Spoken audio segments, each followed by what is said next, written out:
Perfect, I told my daughter-in-law, Savannah, when she cheerfully announced that 25 members of her family were coming to my house in Asheville for Christmas.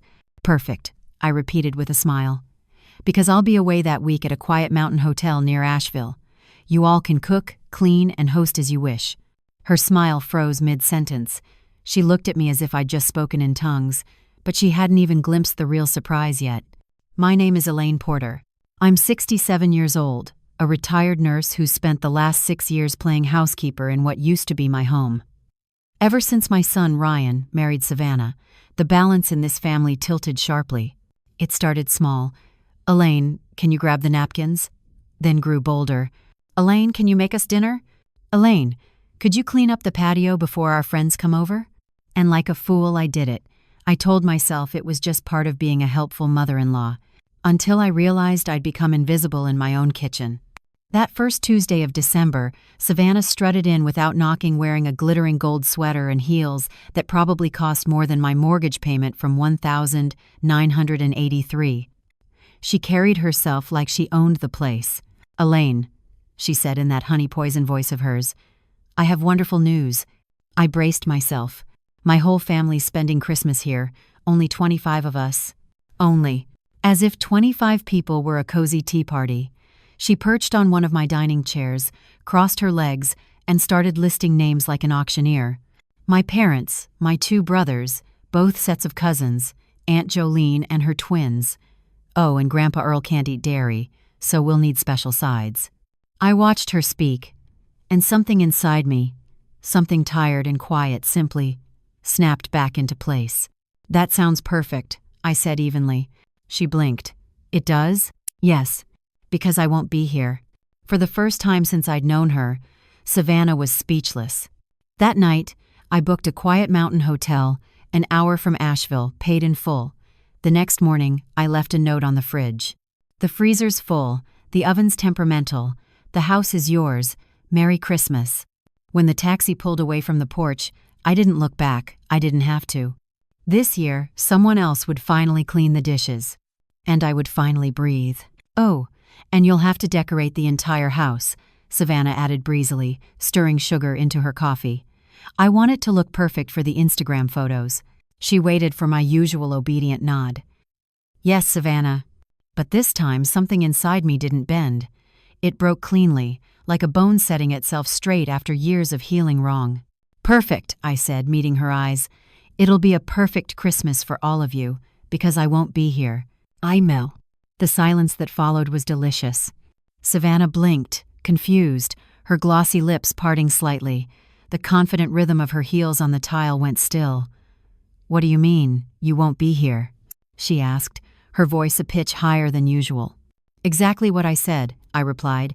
I'm going on vacation. You all can cook, clean, and serve yourselves. I am not your employee. Her complexion drained to the color of porcelain. The cup in her hand trembled, clinking softly against the saucer. For the first time in 6 years, my daughter-in-law was speechless. But, Elaine, she finally stammered, I already told everyone to come. It's all planned. You can't do this. Of course I can, I said evenly. It's my house. Those 4 words hung in the air like a thunderclap. Savannah's jaw tightened. Ryan isn't going to allow this, she snapped, rising to her feet. Ryan, I said softly, is free to visit them wherever they end up. I watched the fury bloom across her face, her features twisting with disbelief. She'd spent years treating me like furniture that conveniently did the chores, and now, for the first time, I had unplugged myself from service. She leaned closer, her perfume heavy and sweet, her voice cutting. You know what, Elaine? I always knew you were selfish. But this is cruel. My family is flying in from Texas, from Toronto. You're ruining their Christmas over some whim? Whim. That word landed like acid on my tongue. 6 years of being her unpaid staff, her silent audience, her convenient ghost, and now my refusal to bow was a whim. I felt the heat rise in my chest, but my voice stayed calm. This isn't about ruining Christmas, Savannah. It's about reclaiming mine. I turned away, pouring myself a cup of coffee as she stood frozen. What she didn't know, what none of them knew, was that my suite had been booked for weeks. And by the time her first relative stepped off the plane, I'd be watching the Blue Ridge sunrise, free at last. I had learned to control my emotions after years of being her target. "That's not my problem," I said, my voice steady, the calm kind that unsettled her more than shouting ever could. "You should have consulted me before inviting 25 people to my house." "Our house," Savannah snapped, her voice cracking. "Ryan is your son. This house will be ours one day."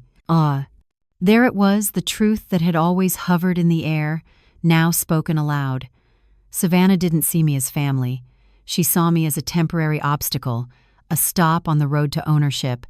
"Interesting perspective," I murmured, watching her pupils widen with panic as she realized what she'd just confessed. "Very interesting." At that moment, I heard the familiar jingle of keys in the front door. Ryan was home. Savannah darted out of the kitchen, her heels clattering like punctuation marks of desperation. "Ryan, your mother's lost it. She says she's going on vacation, leaving us alone with my entire family right before Christmas." Their muffled voices tangled in the living room, her shrill, defensive, his low and weary. I poured myself another cup of coffee and waited. Moments later, Ryan appeared in the doorway, loosening his tie. His expression was a blend of fatigue and irritation. Savannah followed close behind, arms crossed like she was ready for battle. "Mom," he began, using the same tone he used on difficult clients. "Savannah told me about your decision. Don't you think you're being a little dramatic?" Dramatic. My son, the boy I raised, the man I supported through medical school, now saw me as dramatic for refusing to be treated like staff in my own home. Something inside me settled. Cold, final. "No, Ryan," I said. "I'm not being dramatic. I'm being clear." But it's Christmas," he argued. "It's family. Savannah already invited everyone." "I didn't say cancel," I replied evenly. "I said I won't be here." Savannah stepped forward, planting herself between us like a barricade. "See? She's being unreasonable. What will my family think?" "Tell them the truth," I said. "That you assumed I'd cook and clean for 25 guests without asking, and that you were wrong." Ryan sighed, rubbing his temples. "Mom, be reasonable. Savannah can't cook for that many people." "And why not?" I asked quietly. "I've done it for her parties for years." Savannah's face hardened. "But I work. I can't take time off to cook." I smiled, slow and certain. "Then I suppose," I said, "it'll be a learning Christmas." Her career. A part-time job at a boutique downtown, one she'd likely landed through Ryan's connections at the Chamber of Commerce. Yet somehow, her 2 afternoon shifts a week were more sacred than my time, my energy, my dignity. "Then hire a caterer," I suggested pleasantly. "There are plenty of good ones in Asheville." "Catering costs a fortune," Ryan blurted. "Why spend thousands when you can—" He stopped, the words catching. "When I can do it for free?" I finished, my smile sharp as glass. "Like always?" The silence that followed stretched wide and heavy. Savannah and Ryan exchanged a glance, that subtle, wordless panic of people realizing they'd pushed too far. "Look, Mom," Ryan said finally, softening his voice into that practiced tone of reason. "I know you've been sensitive lately. Maybe you're going through some hormonal changes or something." Hormonal changes. He'd reduced me to a stereotype, an aging, irrational woman whose boundaries were just mood swings. Rage surged hot beneath my calm exterior, but I kept my tone even. "There's nothing hormonal about this, Ryan. This is about respect, and for 6 years, neither you nor your wife has shown me any." "That's not true," Savannah snapped. "We've always treated you like family." "Yes," I said quietly. "The part of the family that scrubs, cooks, and disappears when the pictures are taken." Ryan stepped closer, laying a hand on my shoulder like he used to when he was little, that gentle, pleading gesture. But he wasn't a boy anymore. He was a man who had chosen convenience over conscience far too many times. "All right, Mom," he sighed. "I get that you're upset, but it's just 1 week. After Christmas, everything goes back to normal." Normal. Normal, where I was invisible unless they needed something. Where my house echoed with voices that weren't mine. Where peace meant silence, not respect. "No, Ryan," I said firmly. "Things aren't going back to normal. I'm leaving tomorrow." They both froze. "Tomorrow?" Savannah's voice shot up an octave. "Tomorrow," I confirmed.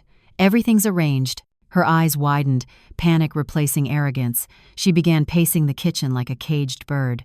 "You can't just leave. You can't abandon us right before Christmas." "Oh, but I can," I said softly, feeling the freedom in the words. "And I will." They didn't know it yet, but by the time they figured out how serious I was, my plane would already be somewhere over New Mexico. "It's impossible," Savannah stammered. "My family arrives in 3 days." "Well," I said, rinsing my coffee cup and setting it gently in the rack, "you should have thought of that before assuming I'd be your full-time help." Every movement was deliberate, controlled. I wasn't going to let her theatrics infect the air again. Ryan stood awkwardly near the doorway, hands in his pockets, shifting his weight like a boy caught between two shouting adults. His eyes flicked between us, helpless and restless, like he was watching a slow-motion disaster he couldn't stop. "Mom, please," he said finally. "At least tell us where you're going and when you'll be back." "I'm visiting my sister in Miami," I lied smoothly, drying my hands with a towel. "I'll be back after New Year's." The lie rolled off my tongue easily, almost too easily. But it was necessary. They couldn't know my real plans yet. "After New Year's?" Savannah gasped. "You can't." "What are we supposed to do? My mother already took time off work. My uncle's flying in from Dallas. My cousins changed their schedules." "Those," I said, "sound like their problems, not mine." Her face shifted, fury melting into panic, then calculation. Her tone softened, syrupy sweet. "Elaine," she said, stepping closer, "you know I've always thought of you as a second mother. You mean so much to us. You can't just abandon us like this." There it was. The performance I knew so well, from rage to guilt to manipulation. "If you truly thought of me as a mother," I said calmly, "you wouldn't treat me like staff." "I don't," she protested, blinking too fast. "I just thought you enjoyed cooking for family. You've always liked to feeling useful." That word useful hit me like a slap. For 6 years, I'd built my self-worth around being useful, believing that service was the same as belonging. But usefulness had made me invisible, a ghost in the house I paid for. "You're right, Savannah," I said at last. "I do like to feel useful. That's why I'm going to be useful to myself for once." Ryan exhaled sharply. "Mom, this isn't fair. You know we can't afford a caterer for 25 people. The deposit on the new apartment wiped out our savings." My hand froze midair. "A new apartment?" Neither of them spoke. Savannah's face went pale. I turned slowly toward them, my voice low and steady. "What new apartment?" The color drained from Ryan's cheeks. Savannah's eyes darted toward him, pleading silently. And in that moment, I knew this conversation was about to become something much bigger than Christmas. Savannah and Ryan exchanged the kind of look shared by people who've just said too much. Guilt flickered between them like static. "Well," Ryan began, staring at his shoes, "we were going to tell you after the holidays. We found this amazing place downtown, 3 bedrooms, mountain view, gym in the building." "Sounds expensive," I said evenly, though my pulse quickened. He nodded. "Well, yes, but it's worth the investment. And don't worry, we're not moving far, just 30 minutes from here." 30 minutes. Close enough to drop by for free meals, far enough to enjoy privacy. How convenient. "And how exactly do you plan to pay for it?" I asked, though the answer was already forming in my mind. Savannah's eyes lit up with forced optimism. "That's why this Christmas is so important," she said, her words tumbling quickly. "My Uncle Grant is very generous when he's impressed, and my cousin Mason works in real estate. If everything goes right, they might help with Ryan's business." There it was, the truth beneath the tinsel. This family Christmas wasn't about warmth or togetherness. It was about networking, impressing wealthy relatives for favors. And I was expected to play the help in their little performance. "I see," I murmured, letting the silence stretch. They both waited, sensing my judgment. "So you need your Christmas to be perfect to impress the moneyed side of the family." "Exactly," Savannah exclaimed, relief flooding her voice. "I knew you'd understand. You always do, Elaine. You always know what's right." What's right? For 6 years, what's right had meant swallowing my pride, setting extra places, and keeping the peace. But my definition of right had changed. "You're correct," I said quietly. "I do know the right thing to do." Her smile faltered. "You do?" "Yes, that's why my decision stands. I'm leaving tomorrow." Hope drained from their faces. Savannah's breathing quickened, her polished composure cracking. "You can't do this. You'll ruin everything. Our future depends on this dinner." It's not a tantrum," I said softly. "It's a decision." "But what will they think?" she gasped. "When there's no food? No decorations?" I met her gaze, calm as still water. "They'll think their hostess invited them without knowing how to host." And for once, the silence in that kitchen belonged entirely to me. Savannah and Ryan traded the kind of glance people share when a secret has slipped too soon. "Well," Ryan began, eyes dropping to the floor, "we were going to tell you after the holidays. We found a new place downtown, 3 bedrooms, a mountain view, gym access. It's incredible." "Sounds expensive," I said, keeping my tone even while my mind started racing. "Well, yes," he admitted, "but it's worth it, and we're not moving far, just half an hour away." Half an hour. Far enough to have independence, close enough to keep raiding my pantry. How tidy their plans were. "And how will you pay for it?" I asked, already knowing I wouldn't like the answer. Savannah's eyes brightened, relief flooding her features. "That's why we need Christmas to be perfect," she said quickly. "My Uncle Grant is very generous when he's impressed, and my cousin Mason has real estate connections. If all goes well, they could help with Ryan's business." So there it was, the glittering motive behind the grand celebration. It was never about family. It was about money, networking, and social climbing. "I see," I murmured. "You want a perfect Christmas to impress the right people." "Exactly," Savannah said, her smile returning. "I knew you'd understand, Elaine. You always know the right thing to do." The right thing. For 6 years, the right thing had meant sacrificing my comfort to preserve theirs, but not anymore. "You're right," I said softly. "I do know the right thing to do. That's why I'm leaving tomorrow." "Oh?" Her expression shattered. "You can't. You'll ruin everything." Ryan stepped closer, desperation replacing irritation. "Mom, please, if you really need a break, we'll pay for it. After New Year's, you can go anywhere you want, hotel, flights, everything." They'd pay for it with what money? When they just said the deposit drained their savings? It didn't matter. The offer came 5 years too late. "The offer's tempting," I said, "but my decision is made." Savannah's mask cracked. "This is emotional blackmail," she snapped. "You're using our situation to manipulate us." "Emotional blackmail?" I repeated, letting the words linger. "No, dear. Emotional blackmail is making me feel guilty every time I say no. It's calling me selfish when I don't clean up after your parties. It's assuming my life revolves around yours because I'm retired." Silence settled over the kitchen, thick, unyielding. I could hear the clock ticking, the hum of the fridge, the quiet sound of my freedom drawing near. Tomorrow, I thought, everything changes. And neither of them had the faintest idea how much. A lot of money. That's what I found when I opened those documents 3 months ago. Credit cards in Ryan's name he knew nothing about. Personal loans taken against my house as collateral. Luxury store purchases totaling more than $50,000. But that wasn't all. There were emails, dozens of them, between Savannah and her friends, bragging about how she kept Ryan too busy to notice and how easy it was to distract him with business ideas while she went on shopping sprees. And the most chilling discovery, a thread of messages outlining her plan to convince Ryan to sell my house, the one I'd owned for 30 years, paid for with overtime shifts and decades of sacrifice so she could reinvest in their future. That night, I couldn't sleep. I sat awake until sunrise, the betrayal burning a hole in my chest. But when the first light touched the windows, something inside me shifted. The shock hardened into something else, a cold, steady resolve. The next morning I made calls, quiet ones, a lawyer I trusted, a private investigator recommended years ago. I asked him to trace every one of Savannah's financial moves. The truth that came back was worse than I'd imagined. Savannah wasn't just reckless, she was deceitful. Her career at the boutique? Part-time, minimum wage, yet she'd been telling Ryan she made triple that amount.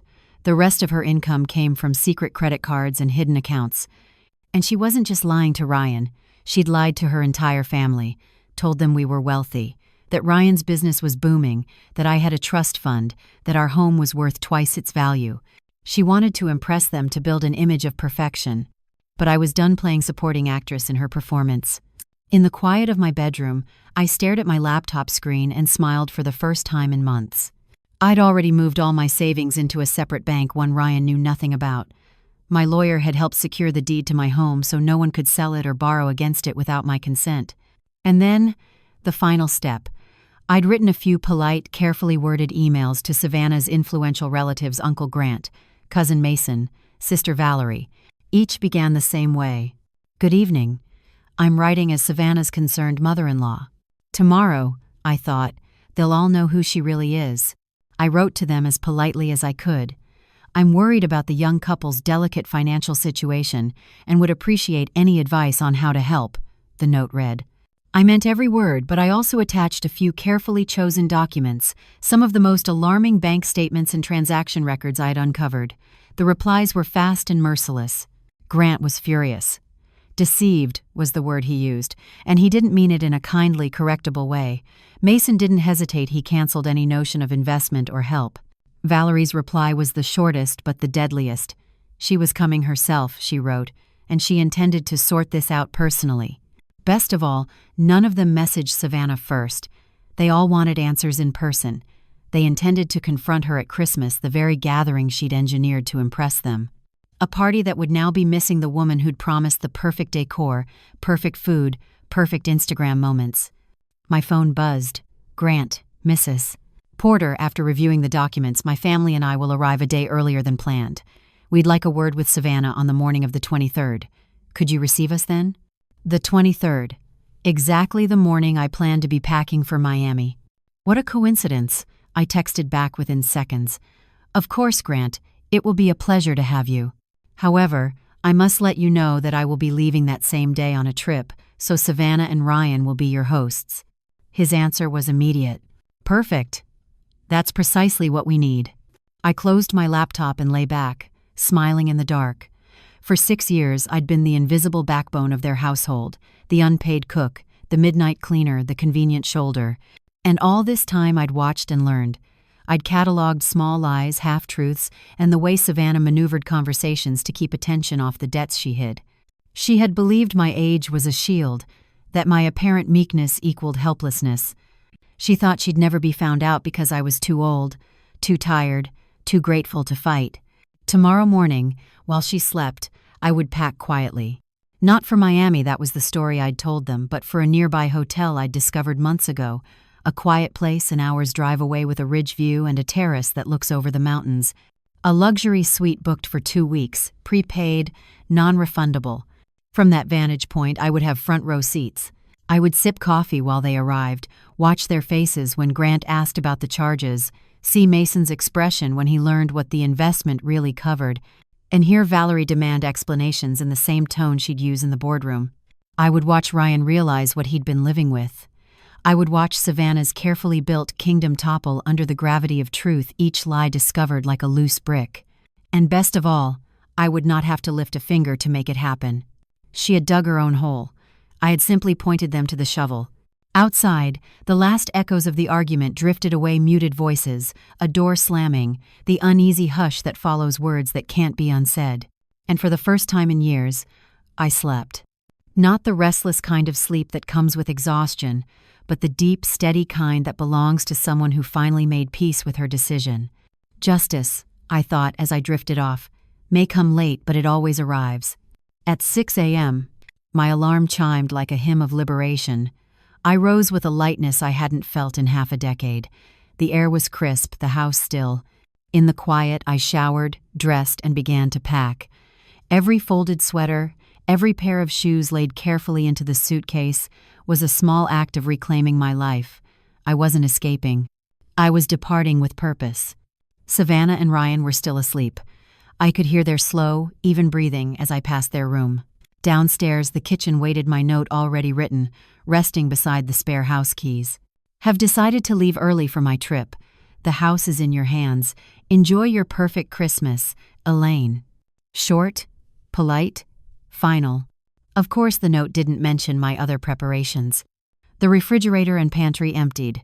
If they planned to feed 25 guests, they could finally learn the price of groceries. My best china, the embroidered tablecloths, the heirloom silver, locked in my bedroom.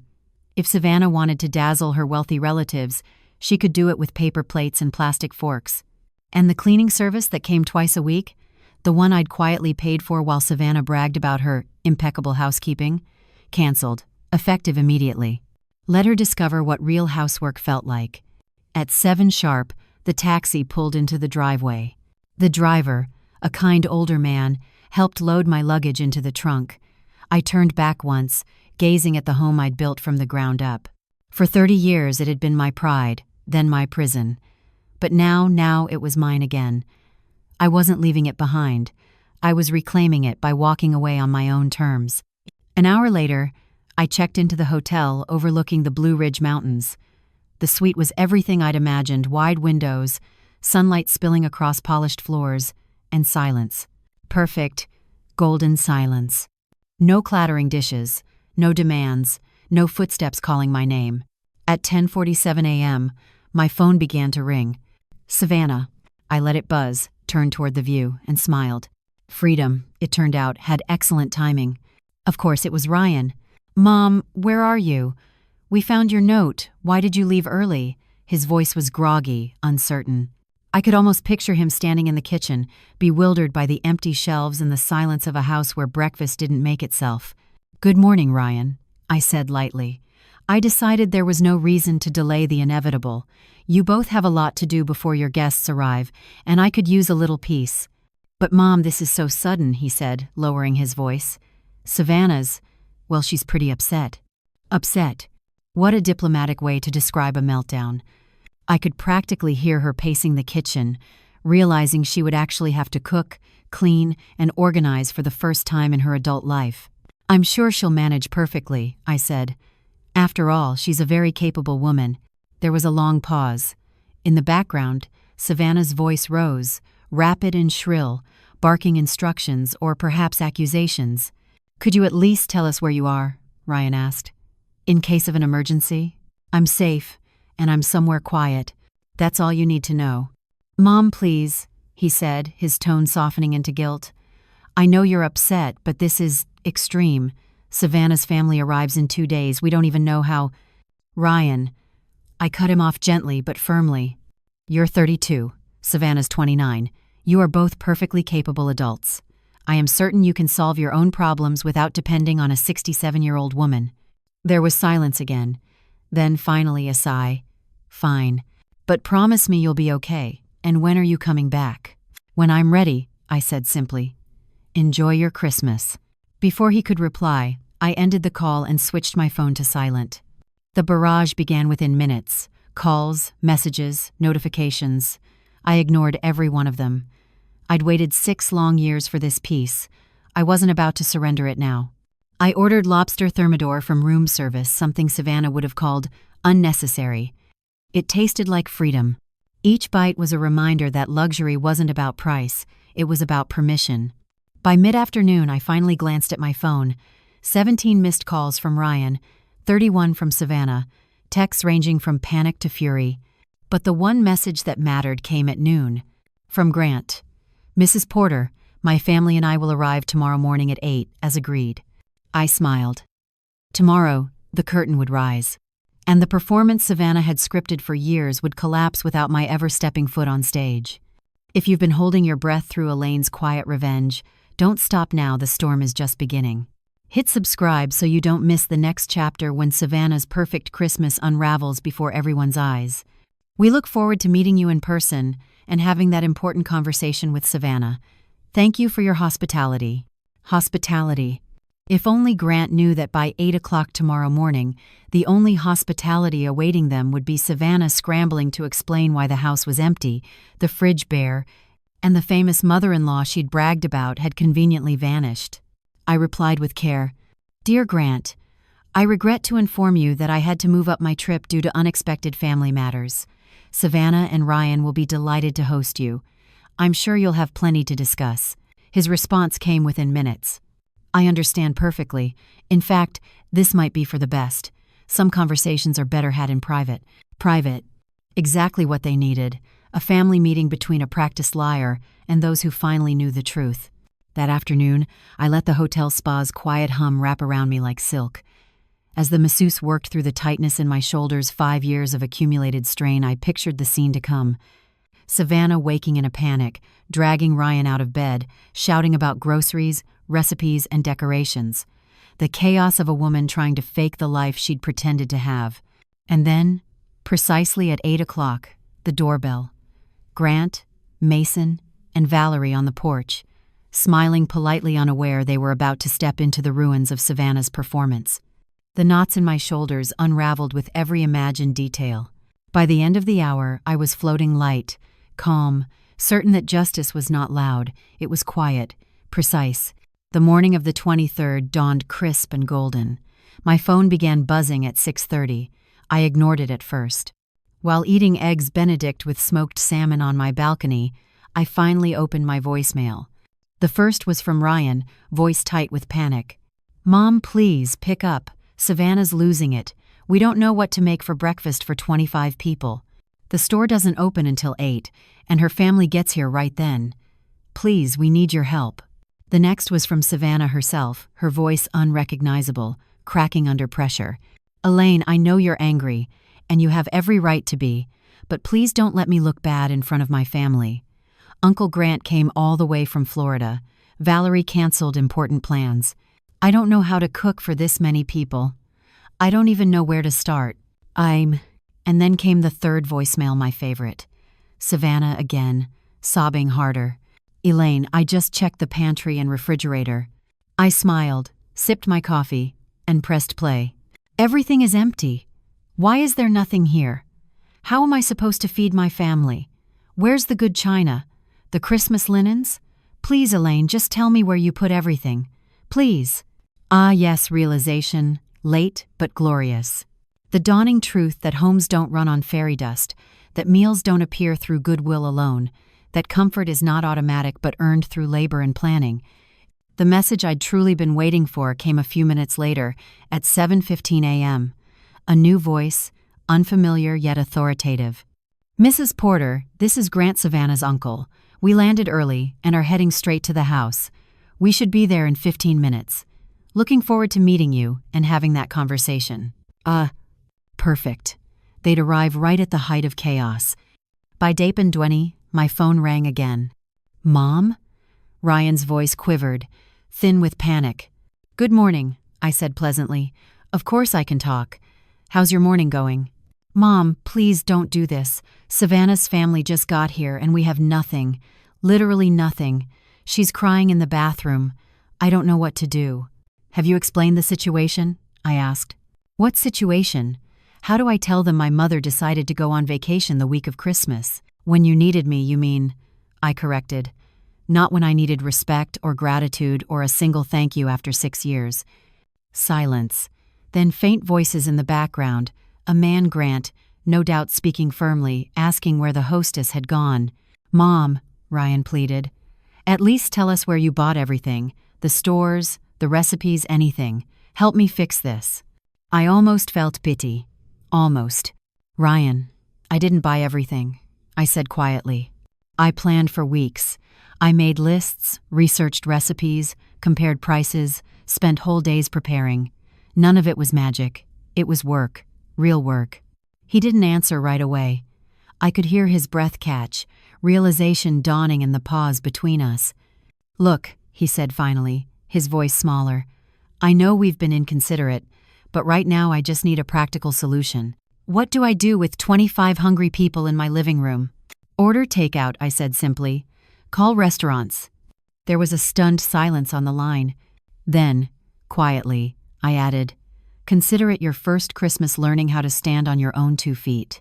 And before he could reply, I ended the call and turned back toward the window. The mountains outside gleamed under the winter sun, and for the first time in 6 years I felt lighter than air. "Go to the supermarket," I said calmly. "Do what all responsible adults do when they have guests." "But it's the holidays," Ryan protested. "Everything's either closed or packed. The restaurants have no openings." "Then," I replied evenly, "perhaps you should have thought of that before inviting 25 people without consulting the person you expected to do all the work." In the background, I caught a deeper voice, steady, authoritative. "Grant, I need to understand what's happening here," he said firmly. Mom, Ryan whispered. Savannah's uncle wants to speak with you. He says he just needs to understand what's going on. I'd love to talk to him, I said, stretching lazily across the bed. But I'm on vacation. Tell him Savannah can explain everything perfectly. After all, she organized it. Please, Mom, just 5 minutes. He's upset, but maybe he can help us fix this. Help us. It was always us. Their emergencies, their chaos, their comfort. Never my rest, never my peace. Ryan, I said quietly, listen very carefully. For 6 years, every time you needed something, I was there. Every time Savannah wanted to impress someone, I did the work. Every time there was a problem, I was the solution. Today, for the first time in half a decade, you'll have to solve your own problems, and that is not my responsibility. But it's my family, he burst out, voice cracking. Before I could answer, Grant's firm baritone cut through the commotion. Young man, I need to understand what kind of family event you've arranged here. Where is the lady of the house? Where is the grandmother who invited us? So that was it, the version Savannah had sold them. I was the matriarch hostess, the benevolent planner, the provider of warmth and tradition. And now there was no hostess, only 2 bewildered adults in a house echoing with consequence. Mom, please, Ryan pleaded, panic edging into his voice. At least explain there's been some kind of misunderstanding. There is no misunderstanding, I said softly. There's a truth you refuse to see. Without respect, there is no family. Without accountability, there is no peace. Then I ended the call, and this time, I powered the phone off completely. It was time for the next step. Down in the hotel's business center, I settled at a computer, logged into my email, and smiled. Several new messages waited, all from Savannah's relatives. The first, from Valerie, the responsible sister. Dear Mrs. Porter, we've just arrived at your house, and the situation is quite confusing. I clicked it open, ready to savor every word. Savannah told us you left because of an emergency, but we don't understand why the house looks abandoned. There's no food, no decorations, and frankly, her behavior is odd. Could we speak by phone? The second message was from Grant, his tone far more direct. Mrs. Porter, I respect that you had to leave, but I need to understand what's going on here. Savannah can't clearly explain why there's no food, no decor, or why she didn't know you'd be gone. This doesn't align with the picture she painted of your family. Perfect, exactly the opening I'd been waiting for. I drafted my reply carefully, every sentence deliberate. Dear Grant and Valerie, I sincerely apologize for the confusion. I had to move up my trip for reasons I'd rather not discuss by email. However, I think it's important that you both understand Savannah and Ryan's situation before continuing your Christmas plans. The financial documents I shared earlier represent only part of the truth. If you truly want to help Savannah, I recommend having an honest conversation with her about her spending and her unrealistic expectations regarding family support. Warm regards, Elaine Porter. I reread it once, firm, polite, and razor-sharp, then hit send. I didn't have to wait long. 20 minutes later, the phone in my hotel suite rang. Ma'am, the concierge said, you have a long-distance call. A Mr. Grant says it's urgent. Put him through, I said, settling into the armchair by the window. Mrs. Porter, Grant began, his voice composed but cold. Thank you for taking my call. I need to ask a few direct questions about my niece. Of course, I replied smoothly. I'm listening. First, he said, is it true that Savannah has been asking you to cook and clean for all her family gatherings? That is correct, I answered. For 6 years, every holiday and event she's hosted has been my labor dressed up as hers. And when she described those lavish dinners, he pressed, was she the organizer? No, I said simply. I planned everything. She took the credit. There was a pause. Muffled voices in the background, Grant, clearly arguing with someone. He returned, his tone now sharper. Second question. The bank statements you sent us, are they real? Completely, I said. They came from Ryan's files. Savannah doesn't know I found them. I see, he said slowly, his words turning to frost. Then I'm afraid this Christmas will be her reckoning. And with that, the call ended. I leaned back, the hum of satisfaction blooming quietly inside me. Tomorrow, the truth would do all the work for me. One more question, Grant said. Why did you decide to leave at this exact moment? Because, I answered evenly, I grew tired of being treated like household staff in my own home. Savannah assumed I'd cook for 25 people without even asking if I wanted to or could. Silence stretched through the line, long and tight. Then Grant spoke again, his voice laced with disappointment and restrained anger. Mrs. Porter, my family owes you an apology. Savannah has misled us for years. She painted a picture of your home as prosperous and perfectly managed. She told us she was the one organizing the lavish gatherings. And she asked us for financial help to expand Ryan's business, when apparently the money was to pay off her debts. I'm afraid so, I said quietly. And we believed her, he continued bitterly. We thought she'd become a responsible woman. Now I see you've been the one holding everything together while she took the credit. That ends now. Oh, he exhaled sharply. Let me be clear, my family doesn't tolerate deceit. Savannah will have some explaining to do. Grant, I said carefully, if I may offer one suggestion, please. I think it would be best to let her face the natural consequences of her own actions. She's lived a long time expecting others to clean up her messes. Perhaps this Christmas she can learn what it means to stand on her own. I couldn't agree more, he said grimly. And in fact, I have news for her that might drive that lesson home. The financial support she was expecting, the investment for Ryan's business, was conditional on transparency. After seeing these documents and witnessing this chaos, there will be no support. A smile tugged at my lips. I understand. But that's not all, he continued. My brother-in-law Mason, who was going to assist them with property investments, is furious. Apparently, Savannah asked him to evaluate your house as part of a potential sale. Did you know about that? I froze. No, I said, my voice steady but cold. I did not. Well, Mason feels deceived, Grant said. He spent time and resources on false promises. Which brings me to our main point. This perfect Christmas she planned has now turned into a full family intervention. Every lie, every manipulation will be confronted.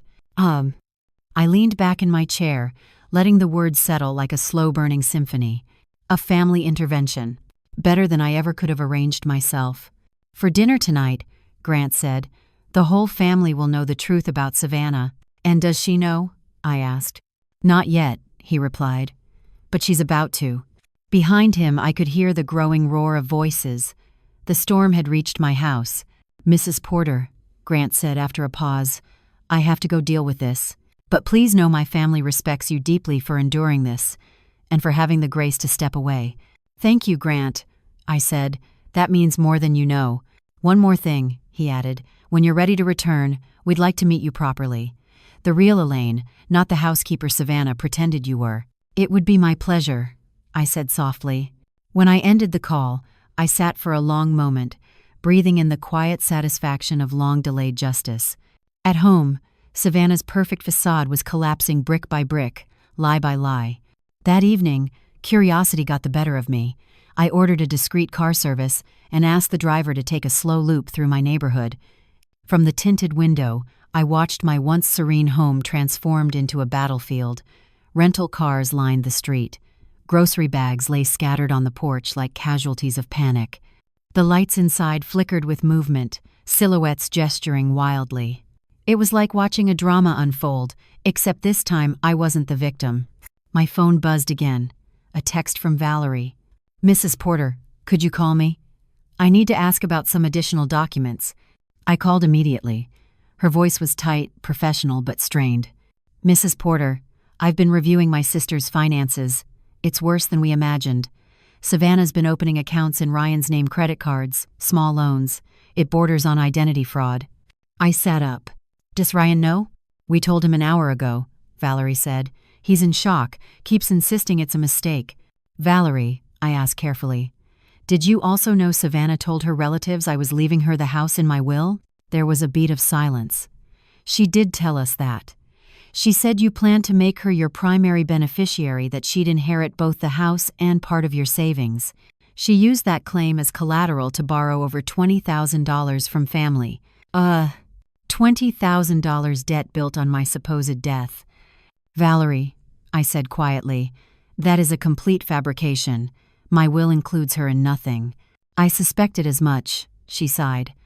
But the damage is done. I closed my eyes, stunned by the depth of deceit. "How is Savannah reacting to all this?" I asked. Valerie hesitated. "She's not reacting. She's unraveling." There was a pause on the phone. Then Valerie sighed. "She's in total denial," she said. "Savannah insists it's all a misunderstanding, that you're just being vindictive because you felt left out of the Christmas plans." Of course, even when faced with proof, Savannah still found a way to paint herself as the victim. "And the Christmas celebration?" I asked. Valerie laughed bitterly. "What celebration?" "Savannah ordered pizza for 25 people because she doesn't know how to cook anything else. We're eating off paper towels because she can't find the plates. This isn't a holiday, it's a family reckoning. Pizza for 25. The irony was exquisite. "What do you plan to do now?" I asked. "Some of us are leaving tomorrow," Valerie said. "But a few of us are staying to make sure she faces the consequences. Every loan is being recalled immediately. The financial support for Ryan's business gone. And we'll be contacting the rest of the family to warn them not to lend her another cent. Poetic justice, neat, proportional, earned." "And Ryan?" I asked quietly. Valerie hesitated. "That's the tragic part. I think he truly didn't know. He's devastated, shocked. He's realizing who she really is finally." My heart ached for my son, but I also knew this was the only way he'd ever see clearly. "Valerie," I said gently, "there's one more thing you should know. When I return home, and I will soon, there will be new boundaries. Savannah will no longer have free access to my house. New rules. New consequences." "Oh, that," Valerie said firmly, "sounds perfect. It's time she learned what the real world feels like." I hung up, feeling the quiet satisfaction of balance restored. Then I asked my driver to take me back to the hotel. Tomorrow would be my homecoming. The morning of December 24th dawned cold and luminous, sunlight glittering off the frost. I packed my bags calmly, my pulse steady. Before leaving, I called my attorney. "Robert? It's Elaine. Are the documents ready?" "Everything's prepared," he said. "The will has been amended, the property deed updated, and the residency agreements are ready for your signature." "Excellent," I said. "I'll meet you at the house in an hour." He hesitated. "Are you sure you want to do this on Christmas Eve?" "There's no better time," I said. "It's time my family learned the true meaning of gratitude." The taxi rolled to a stop in front of my house at 10 sharp. I unlocked the door, and silence met me. "Elaine?" Ryan's voice trembled, part shock, part relief. I stepped inside. "Merry Christmas, Ryan." "Yes," I said, stepping fully into the room. "I'm back." Ryan appeared first, the exhaustion written across his face, dark circles under his eyes, his shoulders heavy with sleepless guilt. Behind him came Savannah, disheveled, trembling, her eyes swollen from crying, her mascara long washed away. The woman who once lived for appearances now looked like she'd been stripped of every illusion. And then came her family. Grant, stern and composed, his presence commanding. Valerie followed, clutching a thick folder of documents. Mason and Evelyn stood close behind, their faces tight with disappointment. "Mrs. Porter," Grant said, stepping forward to shake my hand. "It's an honor to finally meet you. I only wish it were under better circumstances." "The honor is mine," I said evenly. "And don't worry, sometimes the truth insists on revealing itself dramatically." At that moment, the doorbell rang. Robert had arrived, my lawyer, calm, precise, and impeccably punctual. "Robert," I greeted him, "thank you for coming. I think we're all ready for the conversation that's long overdue." He entered with quiet authority, his leather briefcase clicking shut as he surveyed the room. "Good morning," he said professionally. "I'm Robert Miller, Mrs. Porter's attorney. I understand there are some family and financial matters to clarify." Savannah's face went white. "Why is there a lawyer here?" she whispered. "Because," I said, my tone cool but steady, "after years of emotional manipulation, financial deceit, and disrespect, I've decided to protect myself." "Protect yourself from what?" Ryan asked, confusion and fear wrestling in his voice. "From your wife's attempts to use my death as collateral for loans," I replied. "From her plans to persuade you to sell my home to cover her debts. From her unauthorized use of your credit." Silence spread like frost. Savannah sank onto the sofa, her entire body deflating. For the first time, she seemed to realize there would be no way back from this. "Robert," I said calmly, "shall we proceed?" He nodded, flipping open his file. Very well. First, the testamentary changes. Mrs. Porter, he continued, has officially amended her will. The ownership of this property can no longer be sold, mortgaged, or transferred without her explicit consent even after her passing. The house will now reside in a family trust, protecting Ryan's interests, but preventing any financial misuse. Savannah began to cry quietly this time, without pretense. Ryan looked stunned, but beneath the shock, there was something new: remorse. Second, Robert went on, his voice firm, are the new terms of residency, effective immediately, Mrs. Savannah Porter no longer has unrestricted access to this property. Any visit, Robert continued, must be coordinated in advance and approved by Mrs. Porter. Ryan's voice trembled. What does that mean exactly? It means, I said evenly, that your wife can no longer walk into my home whenever she pleases, give orders about my food or my time, or treat me as her unpaid housekeeper. Ryan blinked, confusion and guilt colliding in his expression. Mom, I never knew she. You never knew? I interrupted softly but sharply. In 6 years, you never noticed that every time you had guests, I did all the work while she took the credit? You never wondered why your wife never cooked a meal, never washed a dish, but always bragged about her perfect hosting? He bowed his head, the weight of willful blindness finally landing on his shoulders. Grant stepped forward, his tone heavy with disappointment. Savannah, he said, our family gave you trust, opportunities, and support. You made us accomplices in your deceit and in your disrespect toward a woman who deserved admiration, not contempt. Savannah's voice broke. Uncle, I never wanted— You never wanted what? Grant's voice cut like steel. To lie about your income, to forge your husband's credit, to promise inheritances that weren't yours to give, to humiliate your mother-in-law in her own home? Savannah fell silent, tears streaking down her face. There's one more thing, I said, my voice calm but unwavering. I turned to face her fully. You will repay every dollar you borrowed by using lies about my supposed inheritance. You will apologize personally to every relative you deceived. And you will learn to live within your means, not inside the fantasy you built from my labor and my silence. Valerie crossed her arms. And if she doesn't? Robert closed his briefcase with a firm click. Then she will face legal consequences for identity fraud and for obtaining credit under false pretenses. Savannah's sobs echoed faintly through the room. I looked around at every face gathered there. Grant, Valerie, Mason, even my own son, and spoke the words I'd held back for years. For 6 years, I said, I surrendered my dignity, believing I was keeping this family together. But I've learned something important. A family built on manipulation and disrespect isn't a family. It's a prison. Then I turned to Ryan. Son, I love you. But you must decide what kind of man you want to be, one who allows his wife to demean his mother, or one who defends honesty and respect. Finally, I looked at Savannah. And you must decide whether you'll be a woman who takes responsibility for her choices, or a manipulative child expecting others to fix the mess she's made. The clock struck noon. Now, I said, smiling for the first time that morning, those who wish to stay for a Christmas built on truth, respect, and gratitude are welcome. Those who prefer the comfort of lies may leave. No one moved.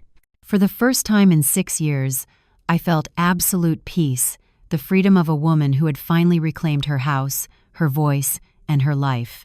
And it was the sweetest gift I had ever given myself. I've learned that peace doesn't come from keeping the house spotless or the table perfect. It comes from knowing when to stop, allowing others to walk over your boundaries. For years, I thought love meant sacrifice, that keeping quiet was the same as keeping peace. But silence only feeds disrespect. When I finally stood up for myself, I didn't destroy my family, I rebuilt the meaning of it. If my story resonated with you, I want to hear from you. Tell me in the comments. Have you ever been the one holding everything together while others took the credit? Have you ever realized too late that helping someone meant letting them take advantage of your kindness? Share your thoughts not for sympathy, but for solidarity. Because women like us, the ones who've carried generations on our backs, deserve to be seen, heard, and valued. And if you're reading this thinking, that's me, then here's my advice. Set your boundaries early. Protect your time, your heart, and your peace. Don't wait for someone to give you permission to rest, to be respected, or to walk away. You don't owe anyone your exhaustion to prove your love. The moment you stop apologizing for wanting fairness, you start building a new kind of freedom, the kind that tastes like peace after a storm.